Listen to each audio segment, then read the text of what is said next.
Hello guys. तो मैं आ गई हूँ अपने गांव में यानी कि ससुराल में। तो ससुराल आने के बाद आप देख सकते हैं मैं लगी सफाई करने के लिए। तो सफाई शेयर करते हैं। तो हम आ गए अपने गांव को दिखाएंगे। थोड़ा साफ़ सफाई कर लेते हैं अपने रूम की, क्योंकि बंद रहता है तो फिर ऐसे ही रहता है। हालांकि ये करते हैं, मम्मी से हो नहीं पाता है उतना, सारा काम खुद ही करना पड़ता है। तो आने के बाद अभी लगे हैं अपनी सफाई में।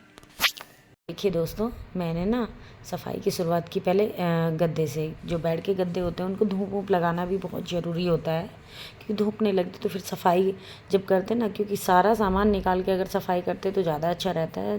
बेसिकली दिवाली में क्या होता है कि घर के एक एक कोने की सफाई हो जाती है और मन को संतुष्टि भी तभी मिलती है जब हम सफाई अच्छे से कर लेते। अपने मन को संतुष्टि तभी मिलती जब हम अच्छे से सफाई कर लेते। और ये गद्दे ऊपर ले जाने में मेरी हेल्प की मेरी छोटे वाली देवरानी ने। ये मेरी छोटे वाली देवरानी है जिसने मेरी हेल्प की, कि बोलने लगी चलो दीदी मैं आपके गद्दे ऊपर रखा है, क्योंकि मैं अकेले तो नहीं रख पाती हूँ। अकेले तो दिक्कत होती है, क्योंकि अकेले भारी होते गद्दे तो उतना लेके आया नहीं जाता है। तो अभी मैं धूप में ले आई हूँ गद्दे और इसके कवर निकाल दूँ। वैसे मैंने एक कवर और डाला हुआ था इस पर, वो भी मैंने निकाल के धुल चुकी हूँ। लेकिन ये देखा लगा कि ये भी गंदा है तो मैंने इसको भी निकाल दिया। और हल्की हल्की सी इसमें धूल चली गई थी। घर में पक्का है सारे में, बट फिर भी धूल कहाँ से आ जाती पता ही नहीं चलता। हवा में इतनी धूल वगैरह होती है ना कि क्या ही बताए, बहुत ज़्यादा धूल मिट्टी तो आती ही है अक्सर। भाई साफ़ सफाई कितनी भी रख लो, डेली साफ़ सफाई करने में और कई महीनों बाद जब करते ना उसमें अलग लेवल का वो रहता है कि थोड़ी सी तो परेशानी होती है। इधर सफाई करते हुए ना ये आ गया मेरा बेटा आके बोलने लगा मम्मी आप अकेली लगे हो। इसको ना मुझ पर बहुत ज़्यादा प्यार आ रहा था, तो इसीलिए मेरी हेल्प कराने के लिए आ गया। और यहाँ आके ना मेरा थोड़ा सा गला भी बैठ गया है, तो आप इसी वॉइस में अपना प्यार और सपोर्ट बना के रखिएगा। तो मैंने अलमारी से शुरुआत कर दी है, बुक्स वगैरह रखी है इनकी। तो सोचा पहले अलमारी क्लीन कर देती हूँ और उसके ऊपर भी, और जहाँ तक मेरा हाथ जा पाता है, क्योंकि हाइट थोड़ा कम है तो उस वजह से ज़्यादा ऊंचाई तक तो मैं नहीं पहुँच पाती हूँ। लेकिन जितना भी मेरा हाथ जाएगा वहाँ तक तो मैं सफाई कर ही सकती हूँ। इस टाइम पे ना हस्बैंड होते हैं ना तो ज़्यादा मेरी हेल्प हो जाती है, वो थोड़ा सा देख लेते हैं। लेकिन उनका ऑफिस भी ज़रूरी है, उनको तो छुट्टी मिली नहीं है, तो इसीलिए भाई ये काम तो अकेले करना ही पड़ेगा। और सफाई करके जो लास्ट में सुकून मिलता है ना अपने घर को देख के, वो एक अलग तरह का ही होता है ना दोस्तों। सबके साथ ही ऐसा होता है कि जब हम घर में साफ़ सफाई कर देते हैं ना, फिर एक नज़र भर अपने घर को देखते हैं, बहुत अच्छा लगता है। पुरानी फ़ोटो मेरी आप देख सकते हैं बेड के ऊपर लगी हुई है, जो मेरी शादी के कुछ ही दिन बाद की है। मैं इनके साथ गई थी गुवाहाटी में, तो हमने गुवाहाटी में फ़ोटो क्लिक की थी। तो मैंने पहले दीवारों से शुरुआत की, पहले दीवारें झाड़ना शुरू किया, क्योंकि हल्का हल्का सा धूल जैसा डस्ट जैसा लगता है ना। तो सोचा कि पहले मैं दीवारें क्लीन कर देती हूँ, उसके बाद आगे की सफाई करूँगी। और ये जो मायके का दिया हुआ जो सामान होता है ना, शादी में मिलता है, मेरी शादी का ही बेड है। इससे एक अलग ही तरह का लगाव रहता है, होता है ना ऐसा। क्योंकि जब एक लड़की का जो पिता होता है वो शादी करता है ना अपनी बेटी की, तो उसकी जो जमा पूंजी है वो सब कुछ उसमें लगा देता है अपनी बेटी को देने के लिए। सभी पापा ऐसे ही करते हैं, सभी के पिता ऐसे ही करते हैं कि अपनी बेटी को कुछ भी सामान देते हैं ना गिफ्ट के तौर पे। तो ये चलन हो गया कि दहेज बोलते हैं इसको, लेकिन ये पापा लोगों का प्यार होता है। कुछ लोग तो मांगते हैं, लेकिन जो लोग बिना मांगे देते हैं इसको दहेज ही बोलते हैं। लेकिन दहेज नहीं, हमसे पूछ के देखो, बेटियों से पूछ के देखो कि इस सामान से कितना लगाव होता है। हम कितना भी सामान खरीद ले और कितने भी हमारी एज हो जाए, लेकिन ये जो सामान होता है शादी वाला, इससे एक अलग ही इमोशन जुड़ा रहता है हमारा। बहुत ज़्यादा इस सामान को देख के कभी कभी इमोशनल भी हो जाते हैं। तो इस सामान से वैसा ही मेरा लगाव है जैसे सभी बेटियों का रहता है।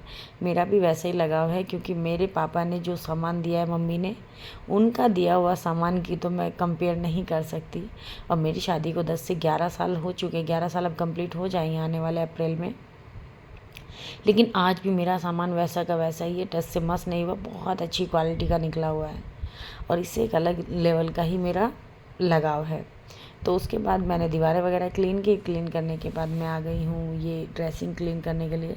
तो इसकी भी शुरुआत मैंने ऊपर से ही की, पहले ऊपर से इसको क्लीन कर देती हूँ और उसके बाद मैं आगे की अपनी साफ़ सफाई कंटिन्यू करूँगी। तो 2-4 दिन तो आपको मेरे ऐसे ही व्लॉग देखने को मिलेंगे सफाई वाले, क्योंकि मैं घर आई हूँ थोड़ा अभी लेट से सफाई शुरू की है, क्योंकि वहाँ भी मैं दिल्ली में भी सफाई करके आई हूँ पूरे घर की, और यहाँ भी मुझे आते ही लगना पड़ा। तो ये तो हम लेडीज़ का काम है। लेडीज़ तो कहीं भी चले जाने, वैसे जेंट्स भी अपने काम को ईमानदारी से करते ही हैं, लेकिन जो लेडीज़ होती है ना, वो कहीं भी जाएगी तो उसको कहीं आराम नहीं मिलेगा, चाहे ससुराल हो या मायका हो। जब वो अपनी मर्ज़ी से काम करना छोड़ देना कि आज मन नहीं है चलो छोड़ देते, तभी काम छूटता है, वरना तो एक के बाद एक काम लगा ही रहता है। तो कौन कौन लेडीज़ मेरी बात से एग्री करती है, मुझे कमेंट करके ज़रूर से बताइएगा। और हाँ गाइज़, आपको मेरे वीडियोज़, मेरे व्लॉग्स कैसे लग रहे हैं कमेंट करके ज़रूर से बताइएगा। थोड़े भी हेल्पफुल लग रहे हैं तो लाइक कीजिएगा, शेयर कीजिएगा, कमेंट कीजिएगा। और हाँ, चैनल पे न्यू है ना तो सब्सक्राइब ज़रूर कर लीजिएगा ऐसे ही अच्छे अच्छे व्लॉग्स देखने के लिए। तो मैंने पहले वही ड्रेसिंग हटाया, उसका ऊपर का एरिया क्लीन किया, उसके बाद मैं इसकी साइड से क्लीन करने लगी हूँ, क्योंकि मैं एक एक चीज़ हटा हटा के साफ़ कर रही थी। क्योंकि मैंने पिछली बार दीपावली पे ही किया था, बीच में होली पे भी शायद किया था, बट अभी 6 महीने हो जाते हैं, होली और दीपावली पे ही ज़्यादा हो पाता है, तो इस वजह से ज़्यादा गंदा हो भी जाता है। तो वही थोड़ा कोलिन वगैरह डालेंगे और उसके बाद इसमें क्लीन करना शुरू कर देंगे। तो ये देखिए पूरा अच्छे से पहले मैं क्लीन कर दूँगी नीचे से भी। और एक एक चीज़ जब हम हटा के साफ़ करते हैं ना, हटा के साफ़ करने के बाद झाड़ू लगाने से काम नहीं चलता, पोछा भी लगा देंगे ना साथ के साथ तो ज़्यादा अच्छे से दीवारें वगैरह क्लीन हो जाएंगी और फ्लोर भी क्लीन हो जाता है। और फिर मैं उस सामान को सेट करती हूँ। तो मैंने जो जो चीज़ें हटाई उससे पहले झाड़ू किया और फिर उसके बाद मैंने वहाँ पे पोछा लगा के हल्का सा ड्राई होने दिया। उसके बाद मैंने अब उसका सामान वहीं पे सेट कर दिया, जो सामान जहाँ से निकाला था। तो इसी तरीके से मैंने इसके साथ भी किया, ड्रेसिंग के साथ भी पहले इसको आगे खिसकाया और इस तरीके से अपना काम किया। तो ड्रेसिंग आप देख सकते हैं। और वैसे भी ना सामान बहुत भारी था, हालत मेरी ख़राब हो रही थी, क्योंकि इतना काम करने की आदत है नहीं। और जब एक साथ इतना काम करते हो तो पूरे हाथ पैर पूरा बॉडी पेन करने लगती है। और आज तो मुझे अकेले ही ये सारा काम करना था। ये जो साइड में कवर रखने भी बहुत भारी है, ड्रेसिंग भी थोड़ा भारी ही है, तो मुझे इनको हटाने में थोड़ी प्रॉब्लम हुई। लेकिन वही है कि अपने घर का काम है तो करना ही पड़ेगा भाई। अपने घर का काम करने में सुकून और मज़ा भी बहुत आता है। और ये भी अपनी लाइफ का एक पार्ट ही होता है कि हम जब आते हैं अलग जगह से, जैसे कि हम दूसरी जगह रहते हैं और कहीं अपने घर आते हैं, तो अपने घर आने की खुशी होती है, सफाई करने की भी खुशी होती है, सुकून मिलता है। तो दिन भर मुझे काम करते हो गया था, एक के बाद एक काम लग रहा था। आपको तो थोड़ा फास्ट फॉरवर्ड करके दिखा रहे हैं, लेकिन काम बहुत ज़्यादा था। आप समझ सकते हैं, सभी लोग सफाई में लगे हैं और गाँव वगैरह में काम थोड़ा सा एक्स्ट्रा होता भी है। सुबह का खाना वगैरह बनाना, फिर दोपहर में थोड़ा देखना, और फिर अभी मुझे शाम का काम भी करना है। ये आ गई मेरी मुझसे छोटे वाली देवरानी, तो इसने मेरी हेल्प कराई इसमें गद्दे के कवर वगैरह डालने में। तो ऐसी छोटी छोटी हेल्प से ना घर वालों की बहुत हेल्प हो जाती है। तो इसने भी मेरी हेल्प कराई, बोलने लगी चलो मैं डलवा देती हूँ गद्दे कर, क्योंकि अकेले मुझसे डल नहीं रहे थे। मैंने इससे बोला भाई बहन मेरी मदद कर दे, बोले ठीक है, तो उसने मेरी हेल्प कर दी। तो अभी हम दोनों देवरानी जेठानी ने मिलके गद्दे के कवर डाल रहे हैं। तो पहले दूसरे वाला डाल, क्योंकि मैंने धुल दिए थे जब छत पे डालने गई थी ना, उसके बाद मैंने धुल के सुखा दिए थे। तो इसी तरीके से मेरा आज का पूरा दिन गया, पूरा साफ़ सफाई में ही। और शाम के टाइम तो इतनी थकान हो गई थी, आगे का पार्ट तो मैं शूट भी नहीं कर पाई, बहुत थकान हो गई थी।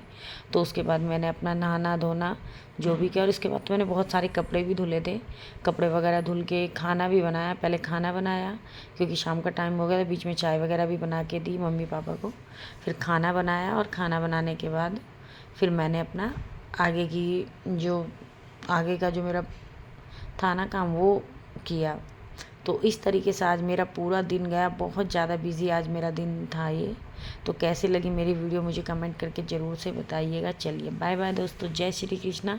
Thanks for